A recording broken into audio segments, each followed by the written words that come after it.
What is 3, 2, 1? Evan gets up and dips. Jesus? What? Let's do it. 3, 2, 1. All right, I'm off. And I'm up.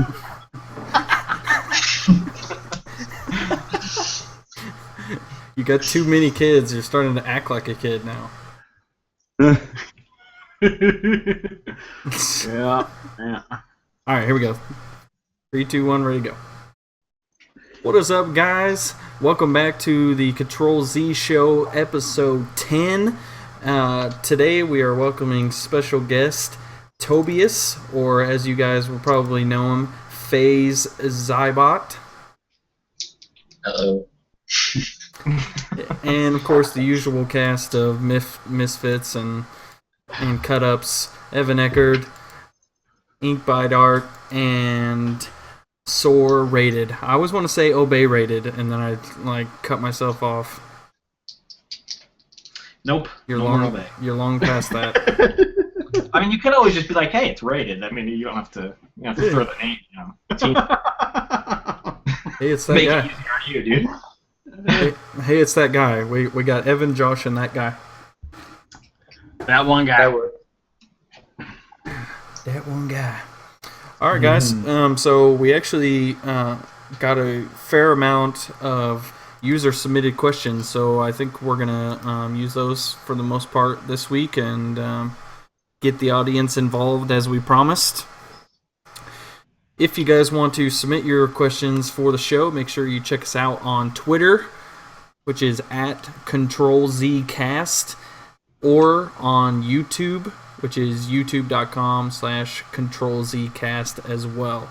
So definitely check us out, leave the comments, spread the word, and continue to help the show grow, and we appreciate all the support. For sure. Yep. So what questions we got first? All right, so the first question that we got is how do you organize your files both inside and outside of your programs? I'm still figuring that out. Yeah, same. I don't know the answer to that one. That one's like whatever works, man. If you're alphabetical order, I mean, folders. Just everything on the desktop. Jeez. I mean, there's no way you can do that right. I mean, I always am cleaning my desktop. I can just imagine Zach's desktop, and it's just littered with files and no organizational system whatsoever. You want to know something? Surprisingly, you're right. Oh my gosh. I have a lot of folders. It's just every once in a while it gets a little cluttered.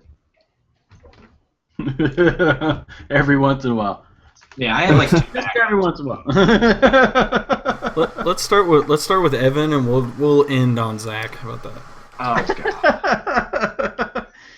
god. Usually I've got my folder structure goes if it's either client or personal work, and then within those folders I usually have project names, or sometimes depending on what it is I'll do it by year, and then project or client name or something, and then each a folder for like web stuff, folder for Photoshop files, folder for fonts or support or resources, and then you just kind of keep breaking everything down until you have you have to go 20 folders deep to find anything. Mm-hmm. Yeah, that's where it's like I don't know where anything is anymore. Well, you do that and I still can't find anything. What about you, Josh? Well, mine sort of shifted. Like previously, when I was doing more commercial work or commissions sort of lean towards sort of individuals. It was an art folder, and then inside that, it was all the clients' names organized by last name and capital, comma, first name. Go into it, and then folders for the different jobs.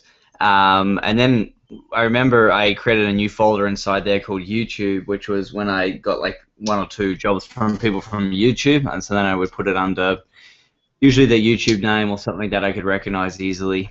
Some of it's personal name, a lot of it's under their sort of YouTube name, and then that's just slowly grown and grown and grown, and that's the folder that obviously I use pretty much all the time now. And that's organized by their name. When I was working with someone else who was doing a lot of the management, we'd actually drill down from there to job numbers, because we had job numbers for each of the projects.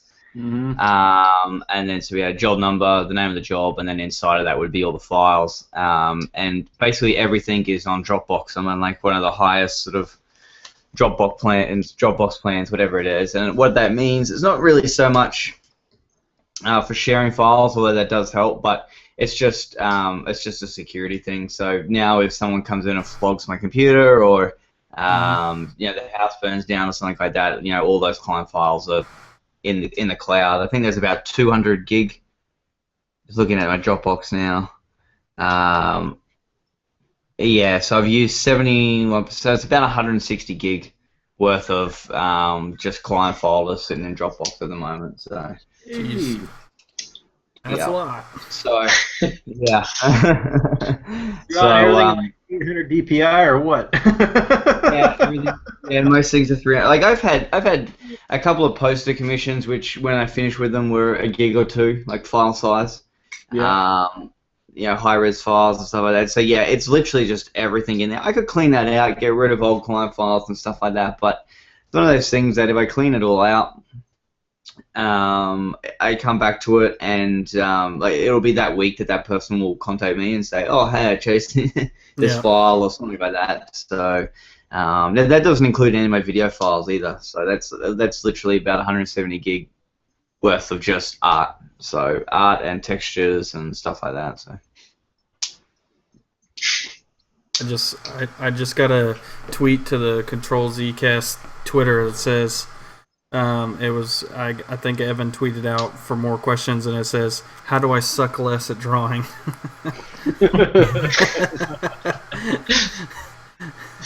Just keep doing it. Yep, just keep practicing, man, until you go from stick figures to Evan Eckert. Which are just glorified stick figures. Oh my god. Oh my gosh. All right, Toby, how do you organize stuff? Though? Yeah. Do you have a system? Well, it's pretty much like a folder on my desktop that says designs, and then I just add like subfolders with their names, and yeah, it's not so advanced as Josh or anything. And like it's always when I start on a project, it's always so organized and everything. But like further into the projects, like with the more file it gets, the more bad it gets, I guess. It's like a box or something. You can only shove so much into it before just have stuff running all around. Yeah. It's like before I know the finished project is like in the reference folder. like somebody's blending a drink or something. Good lord. What was that? I have no idea. Sounded like a motorbike. Sounded crazy. It was awesome. Anyways, that was crazy. So Zach, you have like no organizational system? No, I do. I just kind of. I was trying to explain vaguely. No, I have organization. I have like it starts. I have 5 folders. I have one. Anybody watches my speed arts or YouTube stuff says Photoshop stuff, and all it is just my finished YouTube, just finished work, finished products, and that. It's like labeled by client name, and then I have another folder that is Photoshop. PSD files, AI files, anything in that category labeled by name, of course, of clients or what I'm doing it by, and then I have one with video files, for Flash and all this other crap, Adobe After Effects, all that stuff. So you got the ZRFS, huh? Yeah, and then the file system. then I have my last, which is personal work, and then I think it's about 4 or 5 folders I have of just it's personal work, and my last folder is my portfolio folder, which is like everything that I have, schoolwork, anything that I want to put in my portfolio, I throw into another folder. So that's about it. But in my Photoshop folders, I have a lot of subfolders. Like for instance, like some will be for YouTube, some will be for other projects, and it just gets confusing. Just you start losing it through there. I mean, I'll be honest, it's really what it is. What do your PSD files look like? Are they all like layer 47, copy 110? Yes. Oh, I have no idea, dude. I don't Why not? look, man. Actually, I'm gonna check right now. Is it like one of those systems where if anyone had to like find anything, you're the only one that can find actual files? No, it's pretty straightforward. I mean, it's they're all labeled something. So client name, PSD. So it's pretty. I mean, it's straightforward. It's pretty easy to navigate. But I mean, I do, like everybody, get a little overwhelmed on my desktop.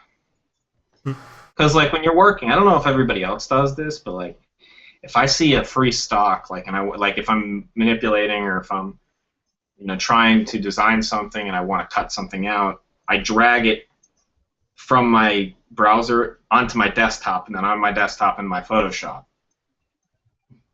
So like sometimes I'll drag it to my Photoshop or into my desktop, and I forget to delete that picture, so they just build up after time. So it's like Gotcha. pain. Yeah, my desktop has got a ton of images on it, but basically, like if I take a screenshot of something, or I need to tweet something, basically what I'll do is I'll just save that like JPEG, web-ready JPEG file on the desktop so I can tweet it and then get rid of it. Right, that's exactly, and then they build up after a while, and you're like, oh my god, this is from 10 years ago. What's going on here? Yeah. The only other folder that I've got, which I didn't mention, I've got one folder in there which has got like just one document. It's just a big spreadsheet, which has got, I think it's got like 6 entries. It says watermelon, lemon lime, peach mango, fruit punch, blue ice, and pink lemonade. I just rate which G Fuel I like the most.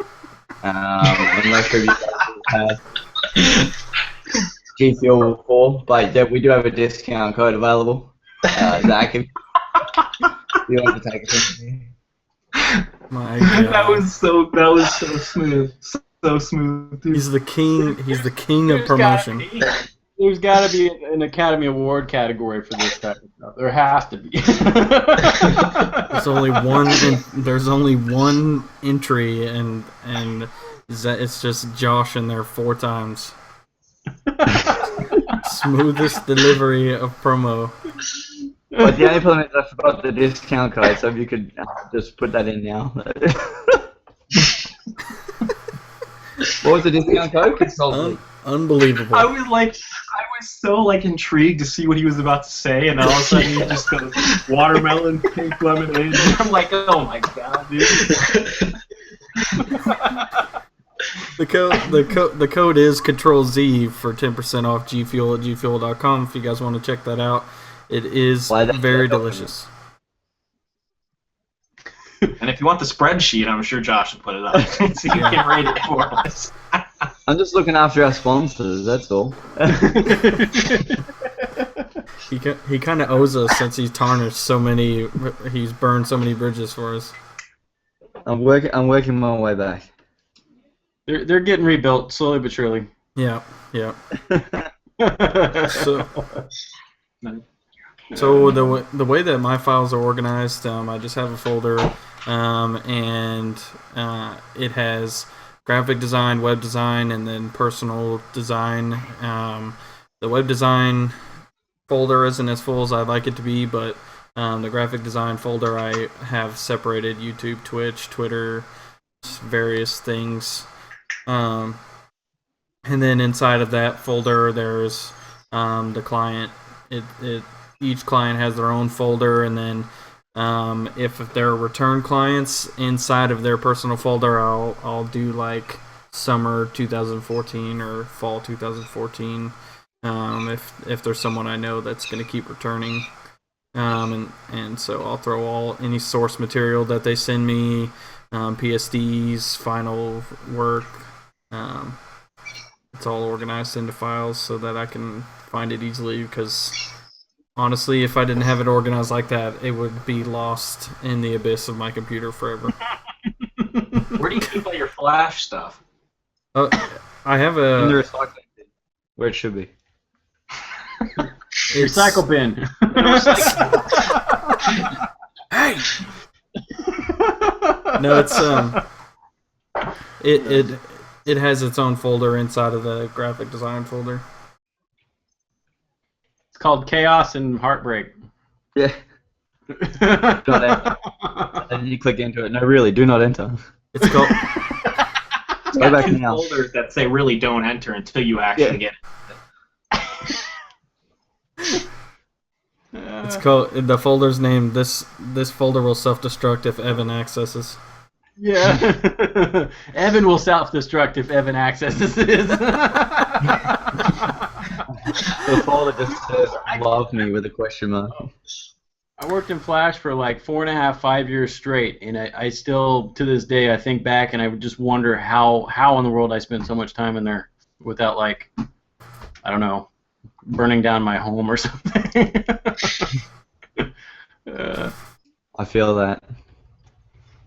So before we get another question, we actually have a couple congratulations to dole out for the show. One for our very own Zach. Call me Rated X. Just hit 50K subs on YouTube. That's amazing. I saw that. Congratulations, sir. Nice. That's a lot more than me. I got like 2.7K.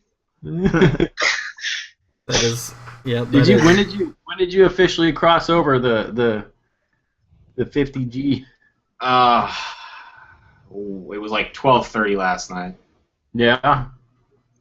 Pretty cool. I know. I mean, it's awesome. It's like when I started this channel, shall I say, when I started, like, it'll be 3 years in September. So when I started it about 3 years ago, I just thought to myself, I'd be happy with 100 subscribers. I really don't care, because I don't care. And I mean, to think 3 years later I'm at 50,000, that's unreal. But yeah, I mean, it's cool. That is awesome. Now you get all the honeys. Yeah, I tell girls when I go out, hey, I got 50,000 subscribers on YouTube. Don't you have a shirt? Yeah, that you just wear around. Yeah, it says 50K, and then on the back of it says subscribers, baby. You've got the glasses with the big dollar signs and stuff like that, yeah. I beg of you, if you're watching or listening to the show, make that into a real T-shirt. We will print it. The other congratulations, that's not as recent as 50K subs for Rated, but our special guest tonight, Toby, just recruited into FaZe. Pretty big deal. Thanks. He's legit. Yeah, That's pretty awesome. That's pretty monstrous, dude. That's unreal. That is really good. When did you start doing like, when did you join the sort of YouTube, Twitter community?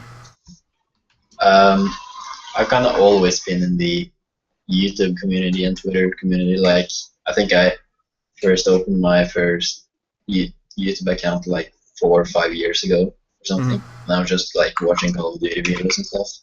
But I never really kind of got the recognition until I started to do illustrations.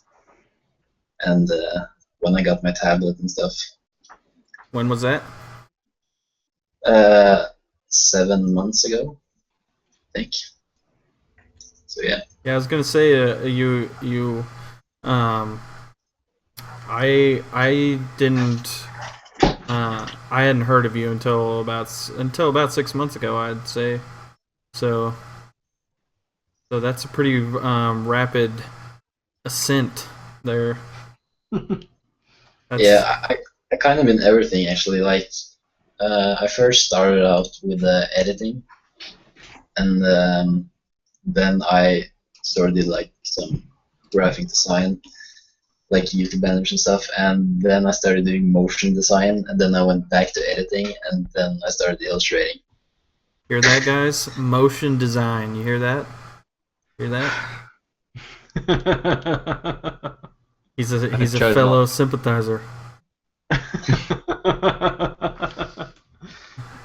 / crazy person. He did say that he stopped doing that, and there was obviously a very good reason. Listen, let's not quarrel over the small details, okay? He said he did it. He said he did it. This just in, we're eliminating all hosts from the show, and Toby and I will continue with the show as regular hosts from now on. Will it be called Flash Podcast? Flash Z. Its name will be changed to Alt F4 because that's all I ever did when I was using Flash. Power button off. Our new elongated title. Force quit. Our new elongated title. Hold down power button until computer shuts off. Unplug computer from wall. Well, definitely make sure that you guys check out Toby. All of his links will be in the description of the video. So check him out, as well as all of our links as the hosts. The next question that I got was from Ryan Teo. Actually, I don't know if I mentioned, but that first question was from at GamerGFX on Twitter. Real big supporter of the show. Travis? Yeah, Travis sent that one to us. Thanks for your question, Travis. Thank you, Travis. Thank you. Now we got something. Out my whole computer. Nick, do you have something to give away to Travis for his question? Yeah. Yep. All It's a custom Minecraft art by Josh. right. Cornered. You threw yourself right under the bus. Cornered. Checkmate. There was a chance to add some G fuel. All right. Whatever. Checkmate. I'm just saying. Everybody under the bus.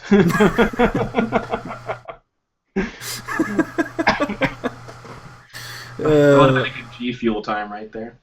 And you get a 10% off code. Go check it out at Control+Z. Good lord. All right. So we got a question from Ryan at Ryan Teo, and he asked, "How do you learn new design practices, such as illustration, painting, etc.?" Wait. What? He's basically asking how you learn like a new style or a new type of design. Trial by fire. Yeah. Wait. Well, okay. Let me just. How do you learn new ones? Good lord.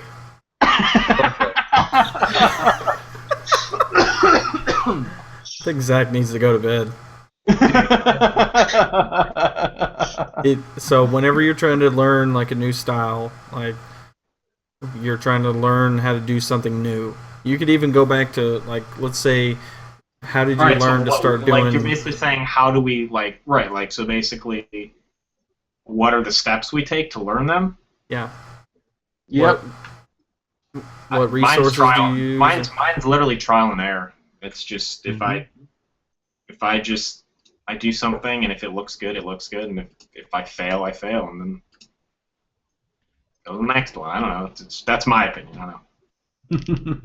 Yeah, one thing that I've been trying to learn a lot because I'm terrible at it is digital painting and trying to add like a lot more sort of texture and environmental lighting and stuff to what I do. And so that's just something that I have subconsciously. So every time that I do something, I'm like, okay, where can I try and add this in? And you know, the first couple of times was really just trying to figure it out, and then the more I do it, the more I get better at it, or the more I'm like, okay, well, I can fix this up here, or this is what I like about how I did it this way.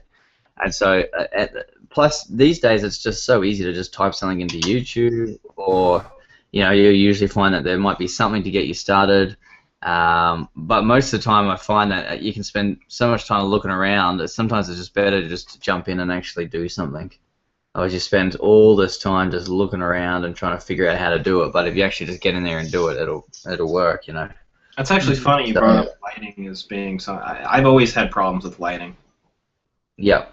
It's literally like something subconsciously that's always in my head that I don't know. I'm exactly like you. Yeah, but that's like me. Like probably about a year ago now. Like I knew that my color work was really, really bad. Like I always colored in like pastel colors, and it was really washed out, and I didn't really know where to choose colors and stuff like that. And that's like I just went away and just I dug up a whole bunch. I went to something called, now you guys might not have one of these over there. It's called a library, or if you do, you guys may not have been to one before. What are you saying, Josh? Man, that was. Doesn't mean we're doing that smart.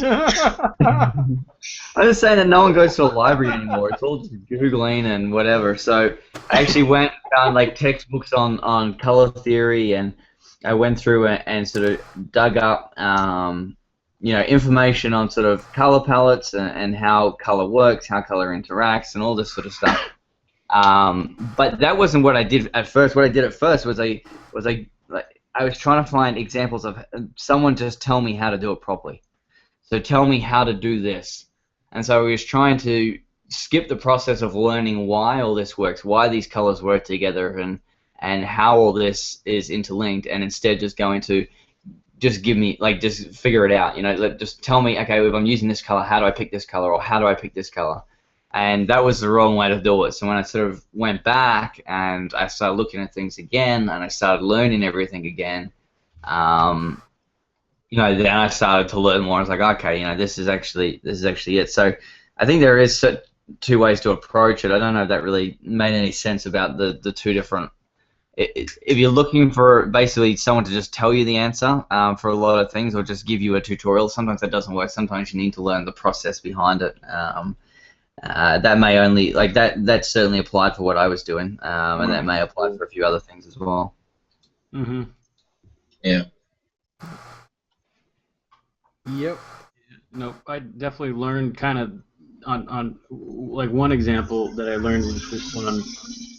When you're doing coloring, how do you stack up the layers? Like what do you draw first, or what do you sketch first, and even just kind of because how you do it traditionally, there's better ways to do it digitally, I guess, in some cases, and even little things like I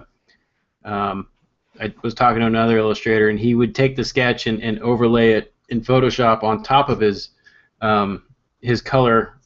He'd color below it, but he would set the blend mode to multiply, and that allowed him to just get access to colors better, and it worked a lot better than trying to say clean up the sketch so you knock out all the white and just have the outline and stuff, and then just even down to like simple tricks like switching the blend mode up was a big help there. So picking up little details like that, which is hard to do because they're not always obvious. Mm-hmm. Yeah, I find when I'm learning something new, as far as like design type stuff, the way that I learned programming is way different. But like as far as design type stuff, I try to look at a bunch of examples that I could find on Behance or whatever. Look at a bunch of examples that I can find, and sort of try to break it down. Like look at small elements here and there, and try to just reproduce those kind of elements, like each little element at a time, and then sort of start building towards a complete compilation of those elements. And I find that,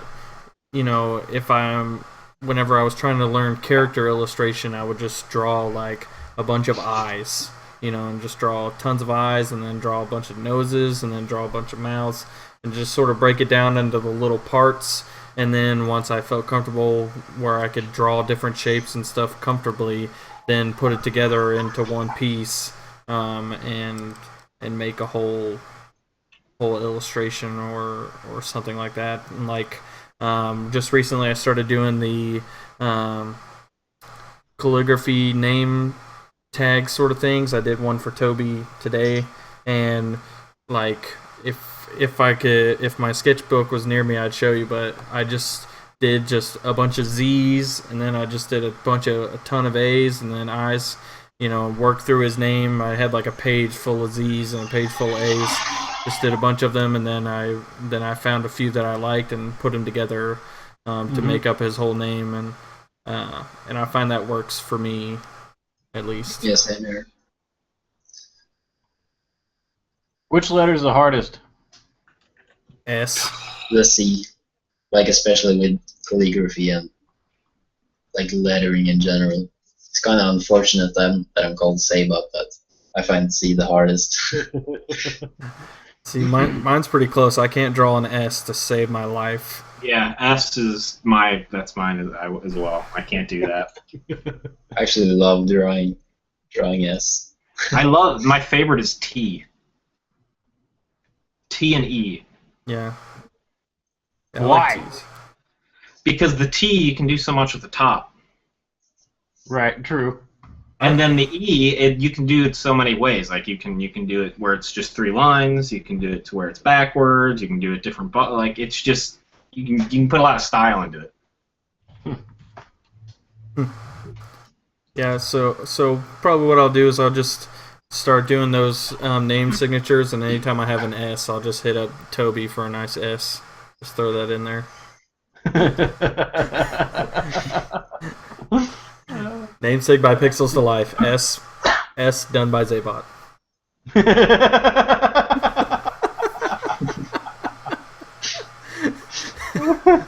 You'd have an asterisk next to every logo you do, or at the the mouse type at the bottom. S by Zabot. Or I'll just reject people with S's. Are you really married to that S in your name, or we'll just take that out? Is that the only time you allow them to change their name? No, you can like refer people to each other. Like Zabot doesn't do the Z, so you send it to Nick, and Nick doesn't do the S, so sends it to Toby. It's like this Frankenstein compilation of letters. Oh, Zach really likes teas. Let me hit him up real quick. Zach, I need a sweet tea. Killing me, dude. I need a sweet tea. Evan, you got a really good question on Twitter earlier tonight, didn't you? There's a few. Somebody was asking about. Let me pull up the name. I feel like we should start giving people credit when. Let me find it. He was asking about what we do to get around. Was it get around design block or creative block? What was it? Yeah, well, everyone knows my answer to that one. I've seen that question a couple times. Johnny or at Frosty says, well, the first part, how to deal with a tough client. I think we covered that before, and then how to get back a drawing block. I'm assuming how to get through a drawing block or create a block. That's when style switch up seems to help. I tend to if I'm really stuck, then I'll tend to just try something that I've never tried yet, or some other style, and just try to figure something out, and it eventually helps me kind of find my way out of it. So one thing I was doing, that's what that whole abstract series was just trying to see what all I could do with just filters. Well, didn't you also get a lot of it from Oblivion? What's that? Didn't you get a lot of that from Oblivion as well, that movie? Yeah, but it was how to recreate it with just using Photoshop filters for the most part, which is actually incredibly difficult when you don't understand what they're all doing. So, but I mean, it didn't. I put the drawing aside. I put the design for the most part aside, and just focused on things like even going back and figuring out. And I looked up a lot of other tutorials and stuff on like how to make rock texture without having any rock photography, or stuff like that, and just it helped me think about things differently that you can pull into. I could pull back into, or get my brain going again on other stuff, so I could see what I was stuck on before. I could see it from like a different angle, and I could keep working on that. What about you guys? I'm the exact same way. Switch up styles, but I also add music into it. So I mean, I'm not even going to go into it, but yeah. Yep. I open up Flash and I'm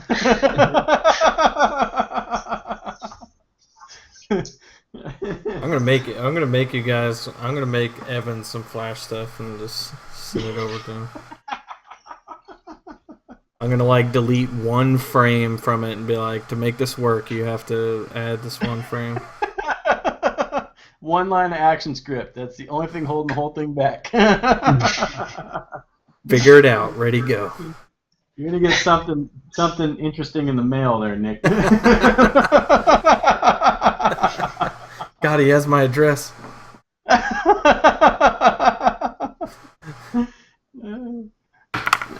What about you, Josh? Let's see, what else are people up?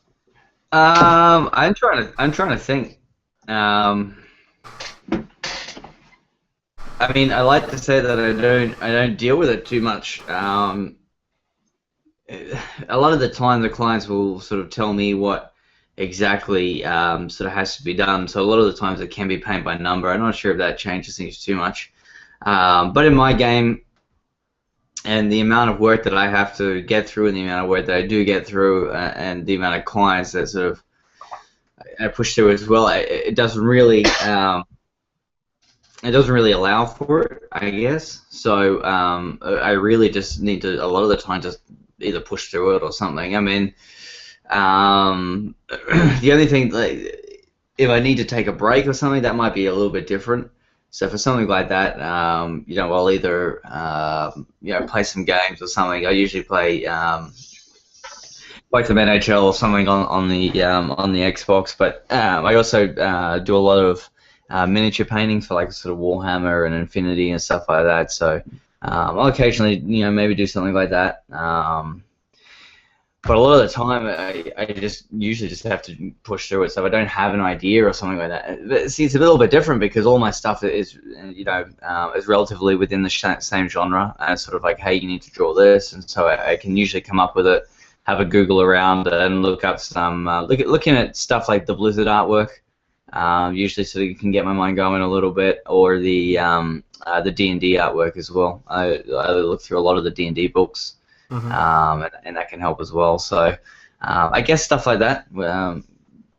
I guess all of that. It just depends on sort of the level of it and sort of what time of day it is and how quick the deadline is and all that sort of stuff. Yeah, I was really curious about that because more than any of us on the show, you really have like a really targeted audience, right? So like a lot of like the rest of us, we usually do a lot of different work for a lot of different types of content providers, whereas a vast majority of your work comes from the Minecraft community. And so I was kind of wondering if, every once in a while the pool dries up, if you will, and you run out of poses and things. I mean, the pool dried up a long time ago. Like, like honestly, I haven't drawn I don't think there's a Minecraft pose that I haven't done. I don't think there's a skin or a character type that I haven't done.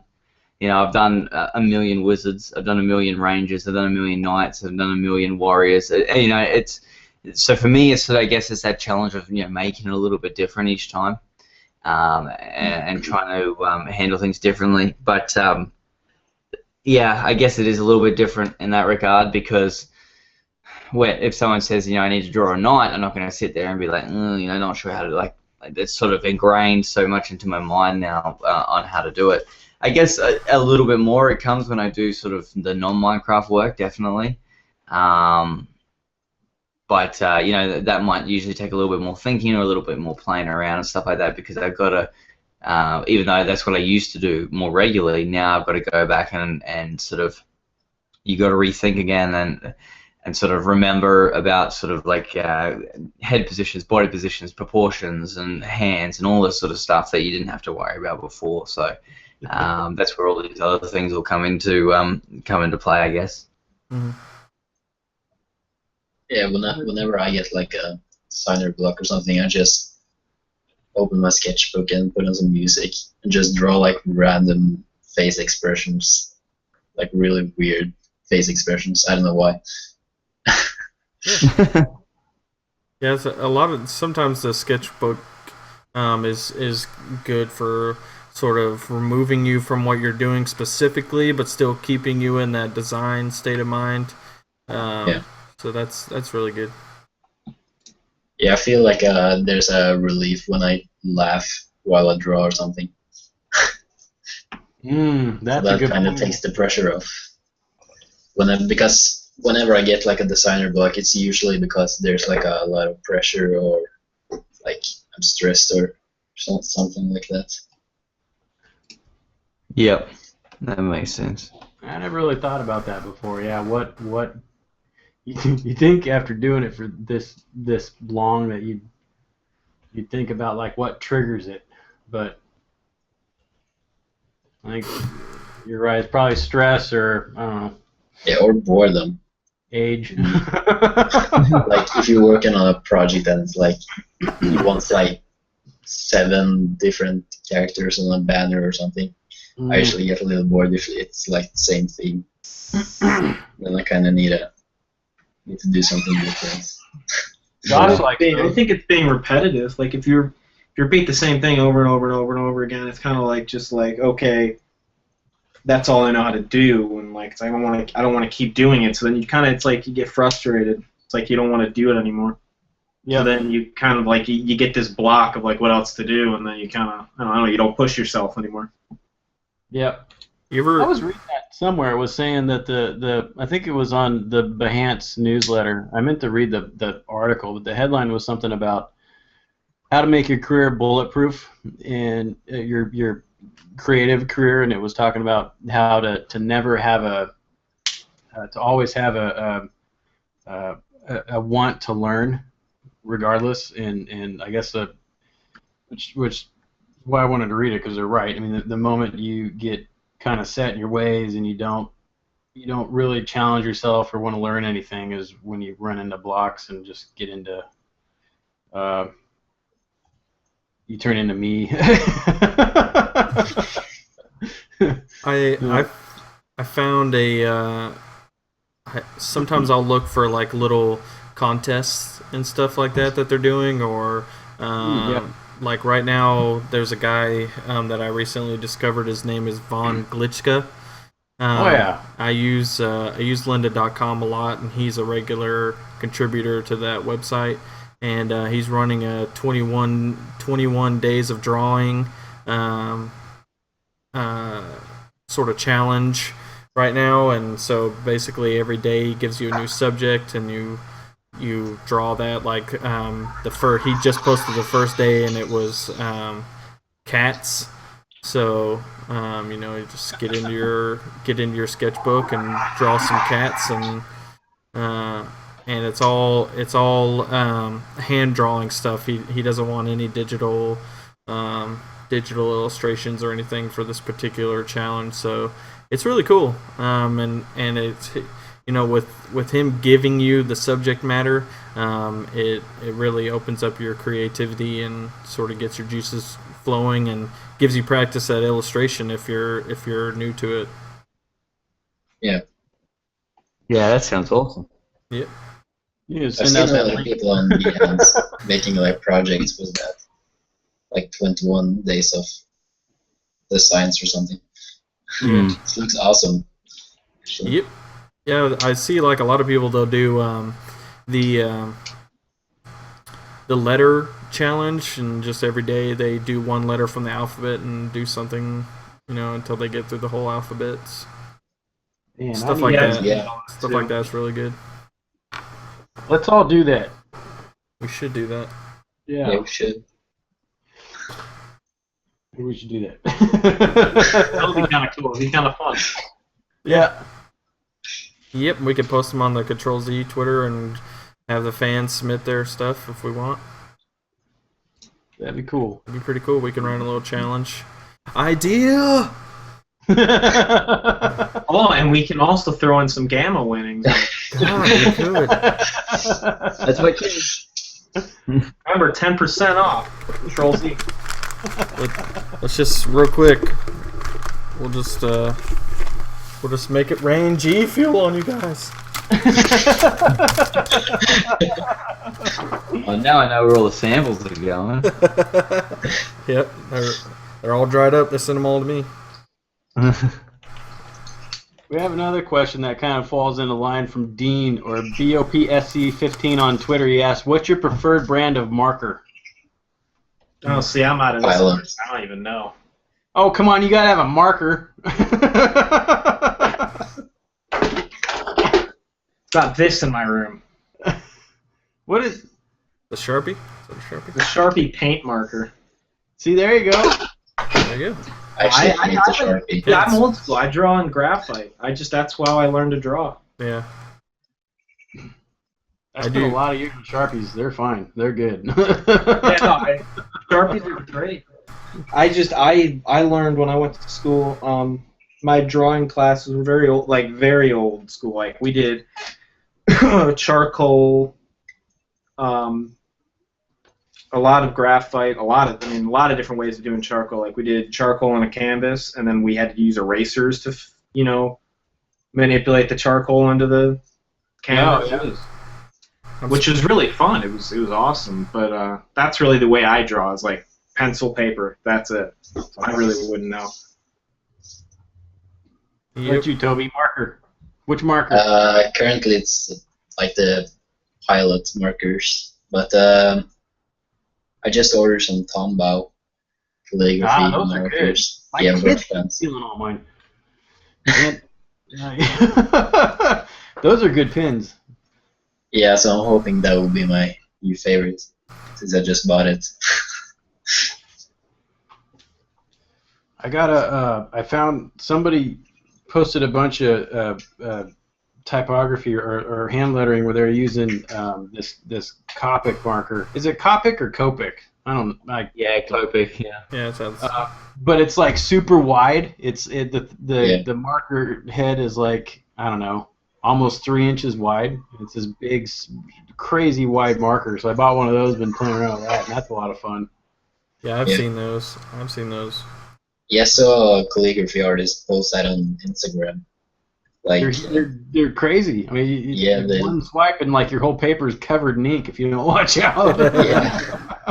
It's like a paint There's no roller. retries. I just bought this new pencil from a local store. It's just a Papermate pencil, but I really like it. It's not a marker, Nick. Yep. I don't use markers either. I'm actually looking for some that I like, but I just haven't found any that I like. I actually went to Staples today to try to find the Copic markers, but I didn't find any. But I bought the widest marker I can find to like sort of replicate the same thing. Is that black or red? That's red. Okay. How's it smell? That's the best part about markers. Yeah. This smells legit like the paint. I mean, it's bad. I mean, look at this thing. It's got We one got of a the Steely in stickers it? Remember those? Those were Sakura, weren't they? Where when the pin ran out of like the paint pin was out, you tried to break it open to get the Steely out of it.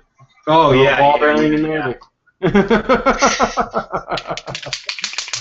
There you go. Remember those markers that you have to break the tip in order to To use get them? it to start working? Yeah.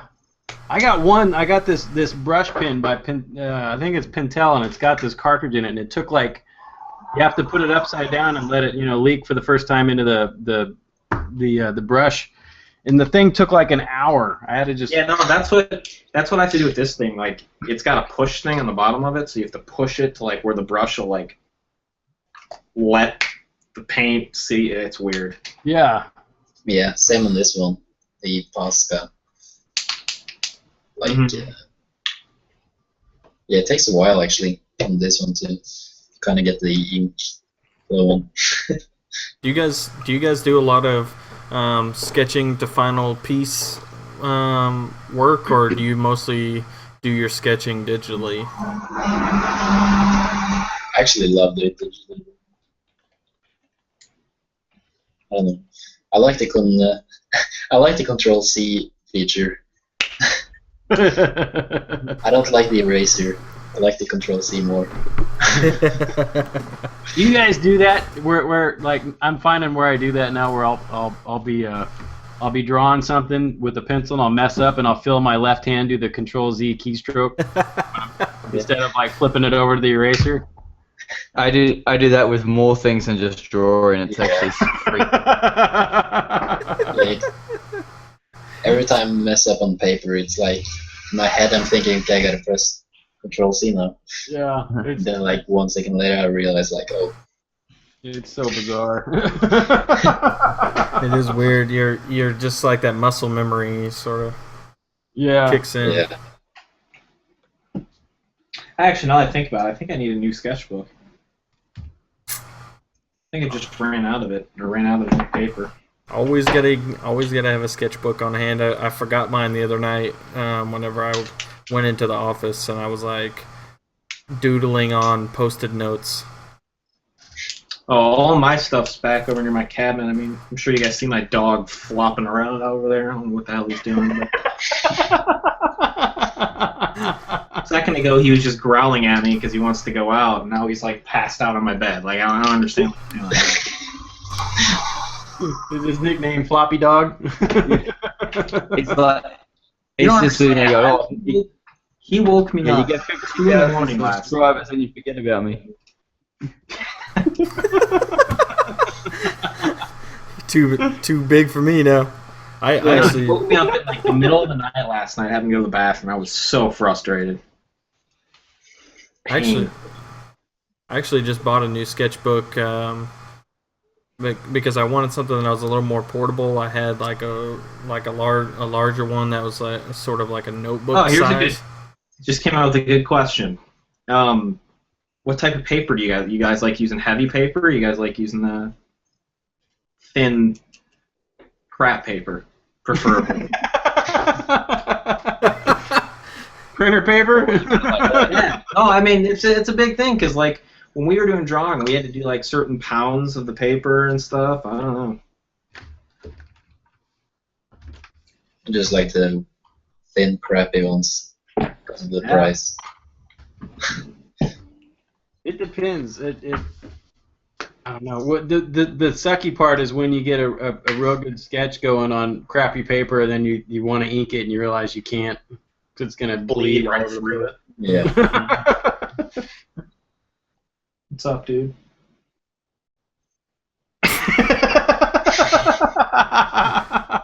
You should have said, "What's up, dog?"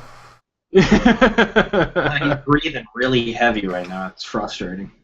So Sal Kind on Twitter wants to know if we love him. Of course we do, dude. I love him. He's my dude. Wait, let me check the YouTube subscribers real quick. Yes, yes, we do love him. Of course we do. Are you kidding me? Shifty's the man. We're not biased or nothing. So Johnny also asked, what made you want to do this as a profession? I guess be a whatever we do as a job. What do we do? I think first we got to figure that one out. Well, I wanted to be a graphic designer because I was good at it. Mm-hmm. I guess. How did I don't know. I think to sort of rephrase it a little bit, how did you decide to go into the particular type of design that you went into? Like, how did you decide that you wanted to be an illustrator? Or, you know, for me, my main focus is web design. I don't know. I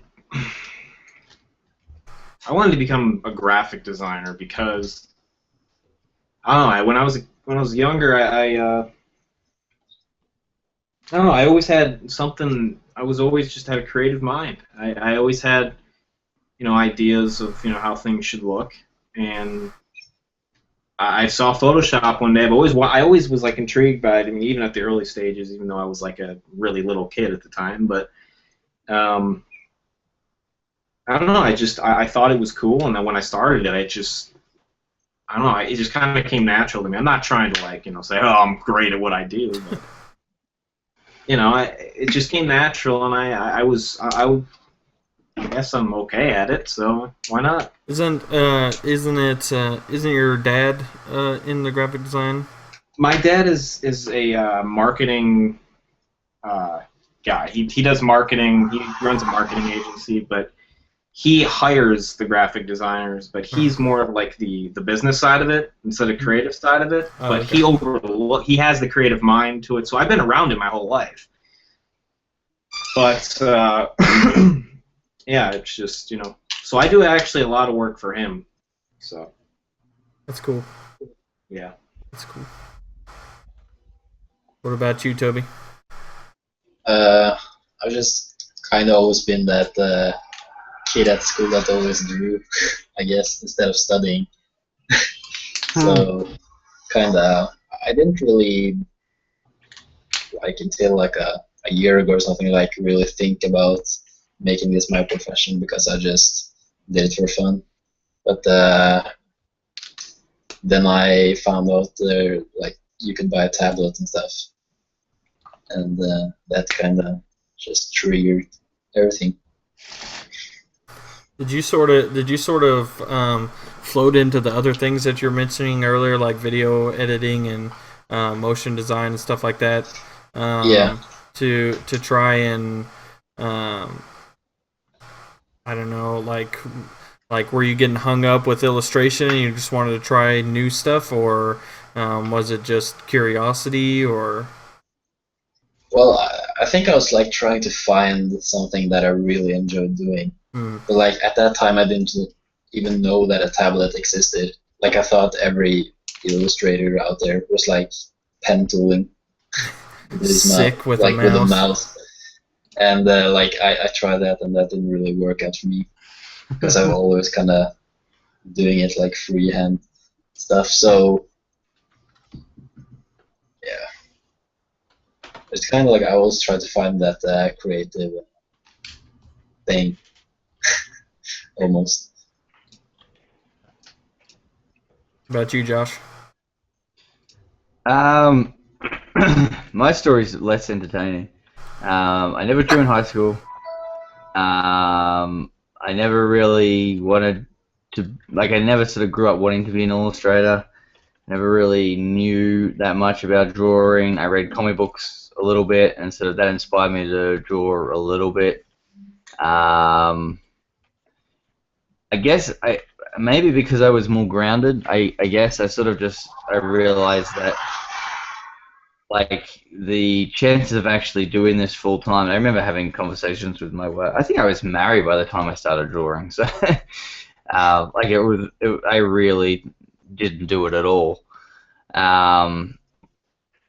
but I remember talking to her just saying, you know, I remember she once said, "Oh, imagine if you did it full time, or would you do it full time, or something like that." And I was just like, "Well, I mean, that will never sort of happen because that's not how it works. You know, artists don't become, you know, you can't do art for a job. I mean, artists are only popular when they're dead, and so you know that's when all the stuff sells." So,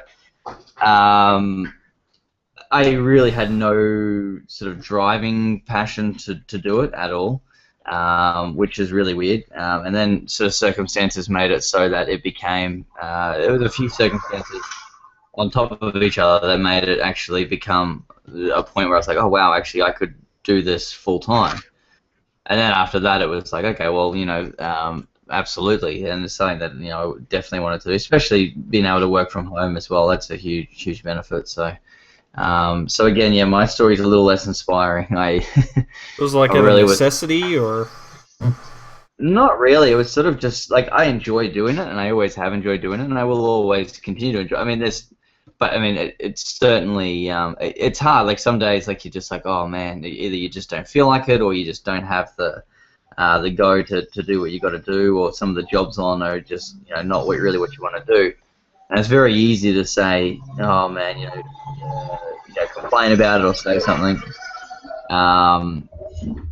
But at the same time, you feel kind of bad because then everyone's like, you know, oh, you're put into this position, like you should enjoy what you do. But I mean, there's still going to be times, and I guess in all of you will be the same as well. Like there's times when it is, you know, it's fun to do it as a job, but it's not always, you know, sunshine and lollipops and rainbows. It's you're going to have tough days, and there's going to be stuff that you don't want to work on sometimes. But all in all, you know, I enjoy doing what I do, and I love it. And the fact that I can work from home is awesome. And you know, maybe if I was a bit more realistic and thought that I could actually do this as a job, then I might have sort of worked towards it maybe a little quicker. But yeah, I don't know. I just sort of, I guess I didn't want to get my hopes up. I'd like to be a little bit more grounded and just think, well, you know, hey, I'm not going to be able to do this, so I'll just do it for a hobby. I guess that was my mindset. Did like taking a break, I guess you could say, and doing the web design stuff push you back towards illustration? Well, I was doing the web design stuff to begin with. Like I was always into I was always doing design stuff. Like I did web design, and then for the larger part, programming. Programming is where I spent a lot of my years. And then drawing was just almost like a little side hobby. But like I was doing, because I was doing it as a side hobby, and then doing conventions and stuff like that. There was a time where I burnt out from it, and I just didn't pick up a pencil for about 6 months. I just completely stopped doing everything. So. Being able to balance it with that 9 to 5 plus like 2.5 hours of travel, then going home, kids, wife, and then also drawing on top of that, that became pretty hard. So it wasn't always amazing, but I always sort of came back to it. It was always something that I wanted to keep doing for whatever reason. More so just to see how I improve as well, especially when you look back at, like, if you're ever feeling like bummed out or something like that, look back at your old work and then look at what you're doing now, and that's one thing that always sort of kicks me into gear as well. So looking at sort of how far things have come, but yeah, I guess it was maybe a bit of a creative outlet, especially when I was working on sort of big programming jobs, which were like sort of months long. You know, it wasn't too bad. Yeah, we should do that on the Control+Z Twitter. It's tweet some of our old artwork. Ugh, I don't want to be. Oh no, mine's locked away. I want to see. I've done that once on Twitter, and you want to know something? It made me feel really good, but it made me feel like Jesus, man. I sucked. Like I was horrible. It's inspiring, though, right? It really is, but oh man, it was just, I don't know. I look at how harsh people are, I guess, nowadays to people that, you know, that are trying to work, you know, up to it, and it's just like, why? I don't want to put myself in a position to just be like, Jesus, you sucked. I can have like somebody throw me down and just feel even worse. But you know, it is very inspiring. I mean, to think like, you know, 6 years ago, I still have some of my, you know, first stuff that I've ever done, and I look at them and I'm like, wow. 6 years of work. Like, this is ridiculous. But Yeah, man. I mean, it's something that we harp on a lot on the show. Is the best way to get better is practice. Like, just keep doing it. Keep. And honestly, I've never said this on the show, and I've said this in my videos a million times. There's so many people out there that will literally say, you know, will stick in their bubble and be like, hey, I'm great at this, and I'm going to stick with it, because they're afraid to get, you know, to try and fail. And I'm going to tell you one thing. If you literally jump outside the box and you literally just fail and have these people rip on you about it, it's all worth it, because in the long run, you're going to end up being a lot more creative, and you're going to end up having bigger reservoir to design with. You're going to have more things that you're going to be better at. You're going to be a little bit more improved in. I mean, that's how it was with manipulation. For me, I spent a whole year on manipulation, and I finally got there. But, you know, so I'm telling you that if you just try new things, don't just stay with one simple thing. Right, try new things, and then 6 years later, you could have 50,000 subs on YouTube. Just saying. Smooth. That was real smooth. What about you, Evan? Well, I don't know what else I'd be doing. I suck at everything else, so it was already pre-planned, I guess. I don't know. You were just born labeled. They sticker you right on the forehead. Yeah, said this kid sucks at everything else. Find him, give him a pencil. No, I did go to art school thinking I was going to do something else, though. I thought I was going to do 3D stuff, and then I don't know, a few months in, I realized that I wanted to like throw the computer out the 7th-story window of the computer lab when you're doing inverse kinematics and you're trying to make somebody walk, and every time his right leg moves, his right arm goes up like that, flails around for no reason. And it was like, I'm done, you know, screw it. And then that was it. So I didn't do 3D. Still don't touch it. But yeah, no, I was thinking about it the other day, because I'm wondering if there's a point where I'm just going to get completely just done with it, and you know, just get, or at least take a extended break, you know, something else to do. And I don't know, I think regardless what happens, I'd probably always end up somewhere within the industry doing something, you know, that was in the ballpark. So yeah, there's when you look at it, there's a lot of different things to do and still stay within this type of field if you wanted to. Mm-hmm. But as far as why I got into it, I don't know, because I don't know how to do anything else. So that's about narrows it down. Yeah, I just like, so my primary area of expertise is web design and programming, and I do love to do that a lot, but Flash. yeah, yes, I do enjoy Flash, but I just don't get a much call for it anymore, to be honest. Okay, there's 2 Josh Bruces in the call. Yeah. There's 2 Joshes. Mm-hmm. Sorry, my browser locked up. Just keep going. Pretend I didn't go anywhere. Edit. Well, there's 2 of you here, so who's who? I'm me. Okay, there we go. Now the other one's gone. He dropped out. But yeah, so I do enjoy the web design and the programming, but I do like the YouTube stuff, and the Twitch stuff like that. I do that to sort of prevent myself from falling into a sort of funk with the web design and the programming stuff, where I'm losing creativity and I'm losing interest in it.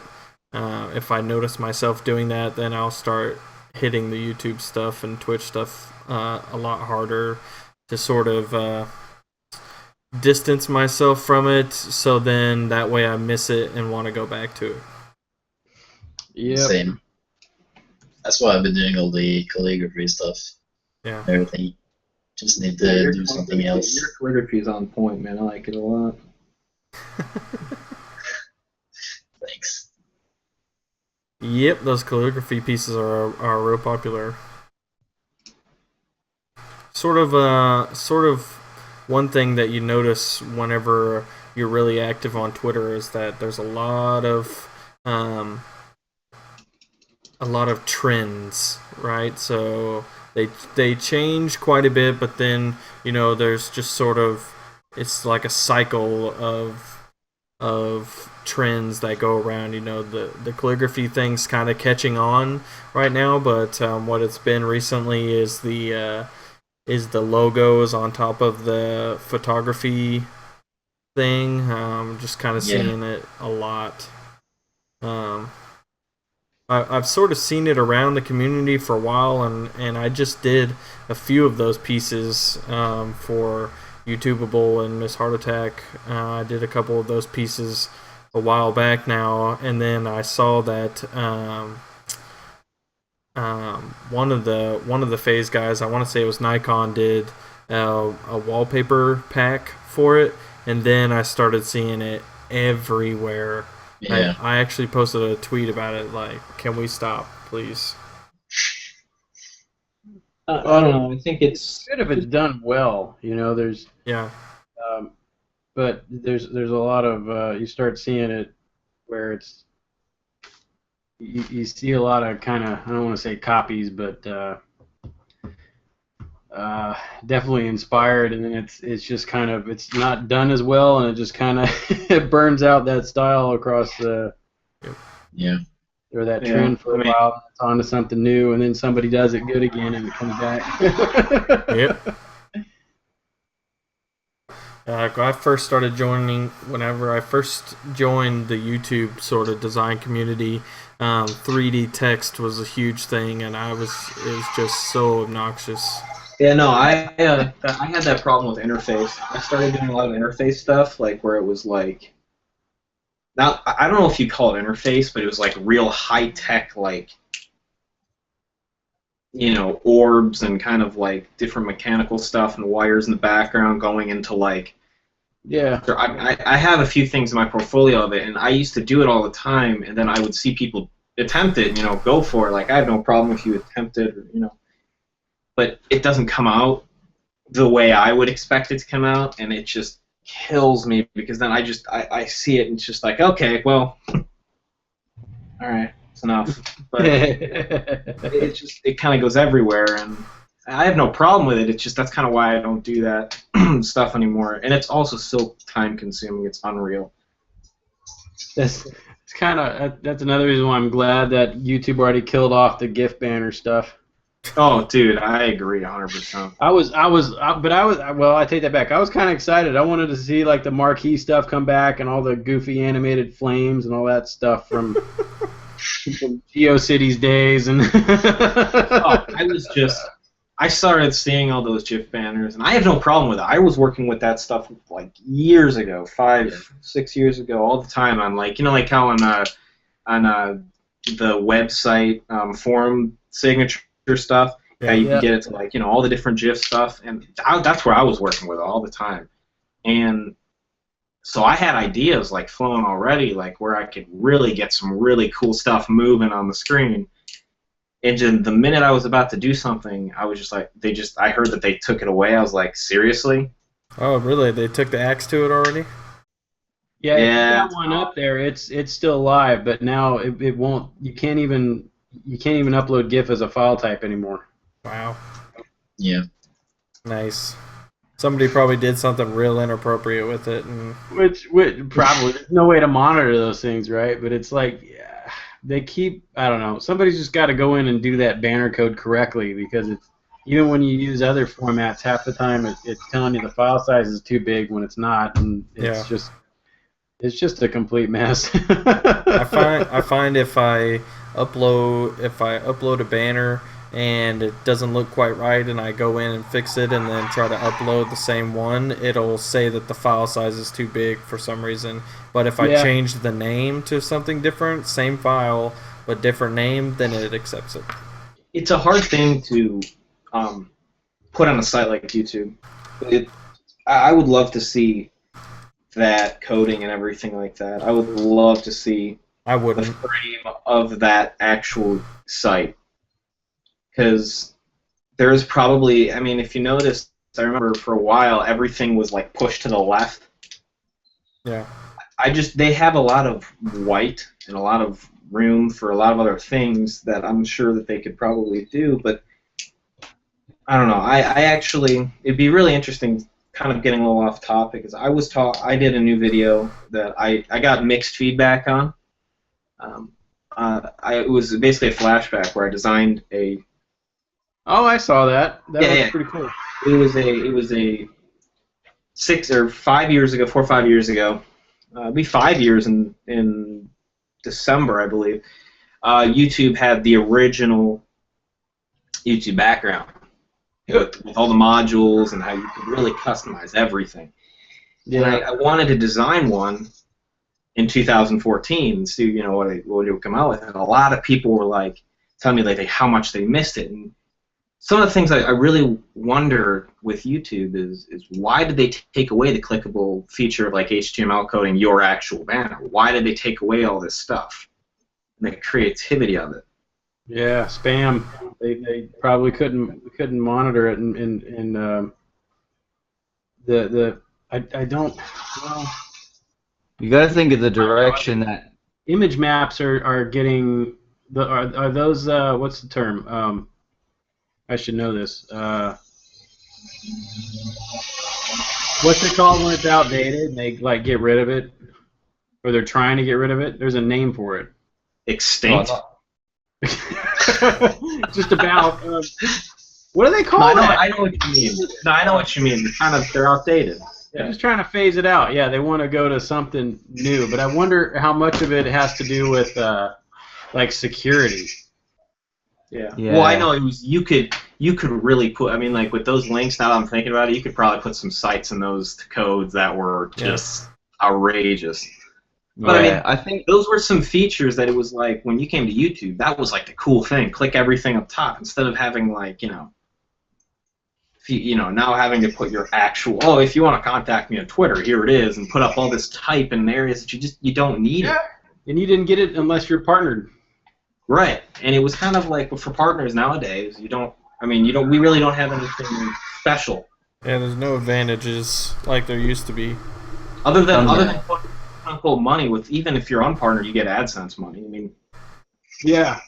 It's funny. My brother was doing that. He created a YouTube channel for his sons, and he was asking me how to set it up, and we got it we just barely got it started, and there's like no content on it or anything, and got the URL figured out, and the first thing he's like, okay, now where do you monetize it? Yeah. No, it's. Yep, it's right there. Boink. I would like to see in the near future, hopefully YouTube go back to a module system to where we can actually be real creative with it. You gotta no. I said that's the thing. I don't think it will, and the reason why is you gotta understand why they did this and where everything is going.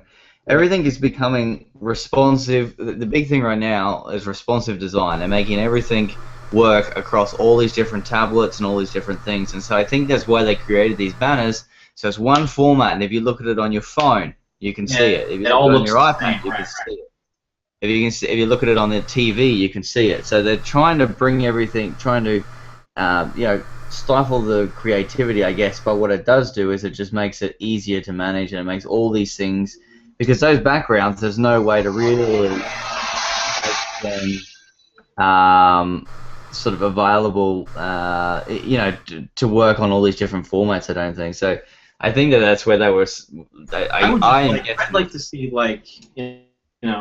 guys do something like what I just did with flashbacks, like kind of do like an illustration on the old background. Because I remember, Evan, when you did it on the white one, how you had like fading illustrations on each sides, and it was cool as hell. I don't remember what. I'm trying to think of the actual. I think it was for Justra, the little shields and stuff. Oh, yeah. Wow. Yeah, that was a while ago. with the shields faded and the backgrounds all the way down. It was just so cool. I remember that stuff. Yeah, that was a lot of fun. I've I seen. think what we'll probably see in the future is probably, and I'm guessing that this is probably in the works, or I don't know, it depends on the server load, but the ability, like, this GIF thing, it made me think that the next thing will probably be, HTML5 and enabling that in banners and stuff like that, and bringing that banner stuff, giving us maybe some more tools, but allowing for animation that way. That will probably be the way that we'll see animation, I think. Yeah. I'll get so much work off that. What's that? Well, that's I'll get so much work off that. Not a lot of people know how to write program. HTML5. Yeah. It'd be interesting. I don't know. It'll be a lot of people will end up. I know Nick, you'll get a lot of stuff out of that. Yep. I'm actually about to start a web programming series on my channel. Be really cool. I need to learn a lot of it, so that'd be awesome. Basic coding with pixels to life. Bringing pixels to life. That could be your animation for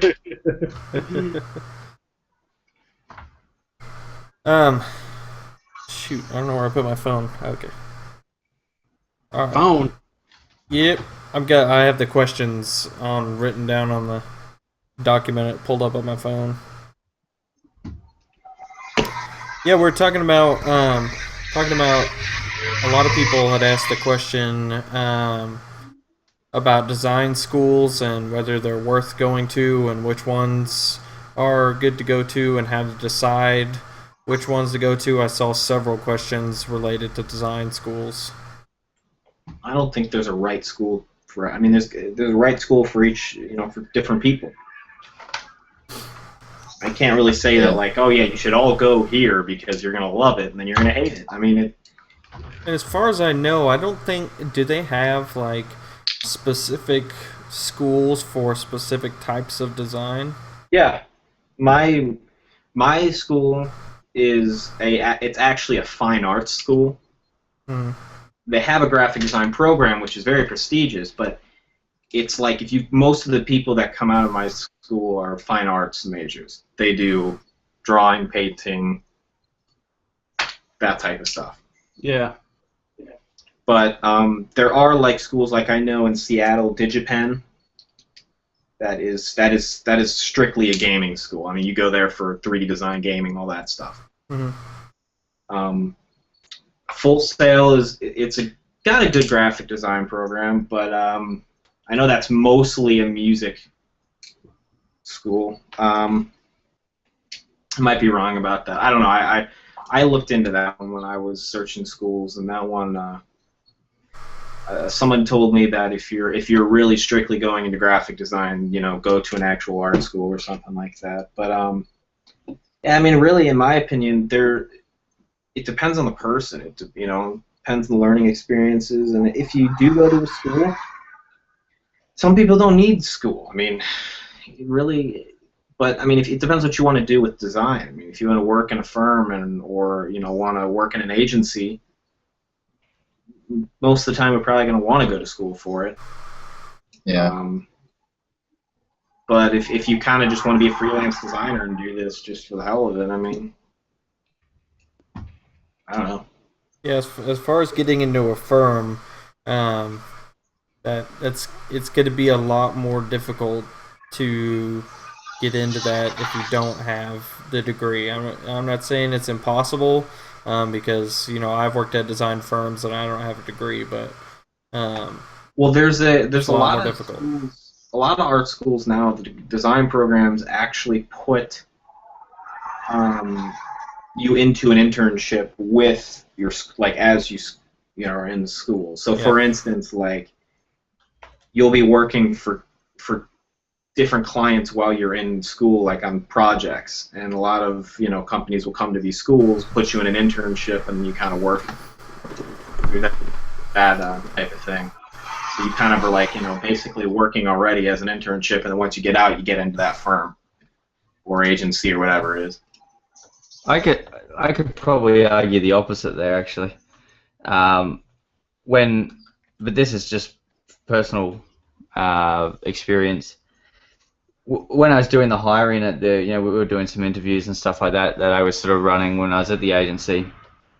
We had a ton of people come in with certificates, university certificates, TAFE certificates, all this sort of stuff, saying that they could design or they could program.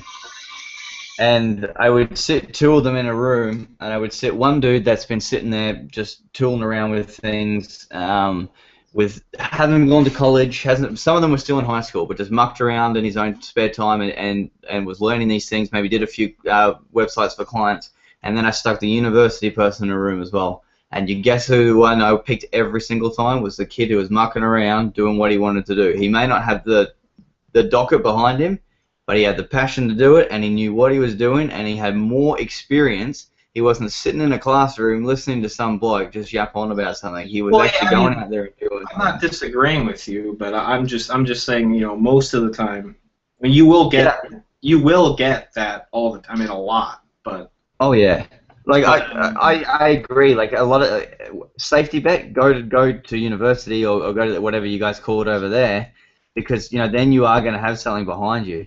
But never ever discount real world experience and real world experience, because it it's like another guy when I was flipping pizzas back when I was younger. I really didn't have any sort of direction or anything. I just wanted to surf and skate. But there was one guy there who was 28 years old, and he had done a double degree in something, and engineer. It was basically he was like super smart. He'd done like 9 years of school, like outside of school, like college, and sort of I think knew the answer to the universe and all these fantastic mathematical things and stuff like that. And I said to him, I said, why are you working at the pizza place? And he just said, I can't find a job. I'm overqualified. And he spent his whole entire life in school and then just couldn't get a job from it. Yeah, there's a difference between being qualified and overqualified. So yeah, that can be harmful. But I think definitely in the business that we're in, the power of a portfolio can sometimes outweigh that degree. It happens all the time. Yeah, I mean, that's your best bet, in my opinion, is definitely, get the education as well. Well, the good thing about school is it keeps you on track. Yes. There's a lot of things that go with going to an art school that isn't, how do I put it? It's not you're trying to come out with a degree is just part of it, but a lot of the time you spend, maybe. When I went to art school, the whole goal of it was just to make a good portfolio and be able to sell yourself, essentially, what you do. It didn't really, the degree was just something that just said you were done with it, I guess. But when you get into the real world of just type of industry, it's all based on whether or not you can do it and how you do it. And I don't think when I've been interviewing people for design roles and stuff, I could care less where they went to school, to be honest. It doesn't, because you can, like Josh was saying, you can go to school for years and still not be able to do it. So, but at the same time, seeing that somebody, on their resume went to art school and then have a good portfolio to back it up, that tells me not only do they know how to do it, but they have probably a lot of I would assume a lot of good knowledge from teachers and professors and doing all that stuff. So it's kind of like a bonus. You're getting. Not only can they do it and they can do it well, but also they could probably help teach the team some other stuff, and so it's a good thing to have. I forgot what we were talking about. Well, I think when you're talking about the design industry, right? I think that somebody who has a great portfolio and a degree 9 times out of 10 is going to get the job, right? But I think more often, if you have one or the other, a good portfolio, Yeah. more often than not, is more important than the degree. Amen. The other thing Yeah. about art school though is the networking side. So you get Yeah. you meet a lot of people that are also in just art schools in general. It was I can't say in general, but for me personally, where I grew up was the art scene was non-existent unless you were painting cowboys or horses. There was really no reason to do anything. So it was a way for me to get out of here and get into an environment where there were more people trying to do the same thing, and a lot of them, that was a lot of years ago, and I still every day, I keep up with all of them, all of my old roommates and classmates, and people over the years that were in the same environment, and even though we do very different things, we still learn from each other, and we still can pass tips and tricks and stuff, and it's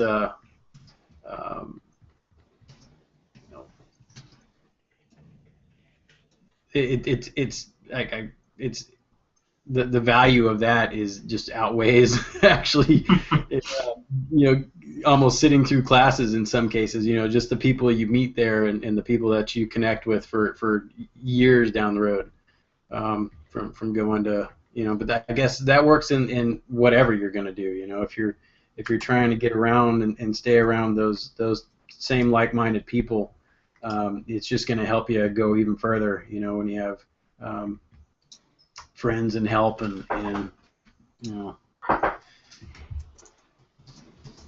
commonalities. Mhm. So that's, even though I didn't officially get a degree from art school, that was the biggest thing for me, is that I met a lot of good people there, and to this day I still keep up with them, and that for the amount of tuition I paid, I think it's still worth it.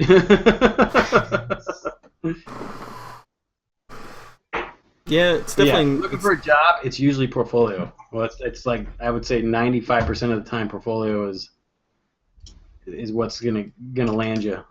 it's Yeah, kinda if you walk in, I've had guys walk into an interview and like with their sort of degree in their hand, and they pass it to me and say excellent, screw it up and throw it out and say, okay, now show me what you can do. Like, well, no, I've got the degree there, and I'm like, I don't care. Yeah, it's Show me like what if have you you done. apply to other jobs, right? If you get a mechanic that's gone through like X amount of years of trade school on doing stuff, but he still can't fix your car, I mean, there's you're not going to come back. having a degree in the design profession is somewhat like being bilingual for other professions, where it's not essential, but it's a nice little cherry on top of the cake. Yeah. Yeah. Keeps you focused. So if you got the money laying around, go to school. If not, then just keep practicing. Yeah, just keep doing it. Let's do it to it. Let's do this. What do you think? What do you think, Toby? You have anything else to add there? I haven't really gone to like after high school almost. I'm kind of debating if I'm still going Mm-hmm. next year. I think I will, to be honest. They have good programs available. You're in Norway? Yeah. They have good programs available there. Yeah, they got a really good school in like the capital, which is like an hour away from where I live. Uh-huh. What is that They have school like, called? Jumped off the bed. I'm gonna kill him. and they have like people getting jobs or like having a wage that they actually can live off after they go to that school is like 90%. Mm-hmm. So it got pretty good ratings. Yeah, really dig into the school that you're looking at going to if you're considering it, Yeah. and look at their job placement rate. That's pretty important statistic to take a look at when you're trying to choose the right school. You know, if they're churning out graduates but none of them are getting jobs, you know, you might want to reconsider going to that, spending your money and time to go to that particular university. Yeah, and also like the only reason I found out about that school was because my aunt went there, and she pretty much landed a job right after as well. Is someone at the Daytona 500? I think Toby may live next to a freeway. Well, it's really like hollow in my room, Uh, so you can hear everything, and my mic is very sensitive. it'd be all right. And everybody's actually going to work now. And I'm sitting here, still up. Toby's been burning the midnight oil waiting for us to get our act together. Yep. Yeah. Yep. We're about to go to bed, and he's, you know, it's the start of the day for him. I'm about to eat Well, breakfast. he's got that beer to hold him over, so. All right, guys. Tastes delicious. That sounds very good right now. What's that? A nice cold beer. Evan said gamma. No, actually, you know what really sounds great is a nice cold cup of peach mango gamma from. Peach mango. I don't know if I have any of that. I can drink it. Hashtag Control+Z cast. It's okay. But yeah, I think that's a good place to wrap up the show for this week, guys. As always, make sure that you guys check out the Twitter, which is at Control+Z-Cast. Also, the YouTube channel, youtube.com/Control+Z-Cast. We'd love to hear your questions, and like we did this week, we'll read them and give you guys credit for sending in those questions. We really do appreciate it, and make sure that you spread the word. All of our personal links are in the description, including our special guest, Zabot or Toby. All of his links will be in the description. I highly recommend that you check him out. He's in phase, so pretty big deal. Yep. He's kind of good at what he does. He did this really cool emblem thing you guys should go watch. Yep. Yeah, him and Evan actually just did a collaboration project that turned out really, really good. So Yeah, that was fun. definitely worth checking out. But you guys have anything to add? Yes, thanks for having me. Yeah, I dude. always wanted to be on Awesome the having show. you on. Anytime. Enjoyed having you as well. Putting Don. up with us. Definitely worth staying up. Actually, my parents just woke up, I think. I can hear somebody walking downstairs. Don't blame it on us. We're being quiet.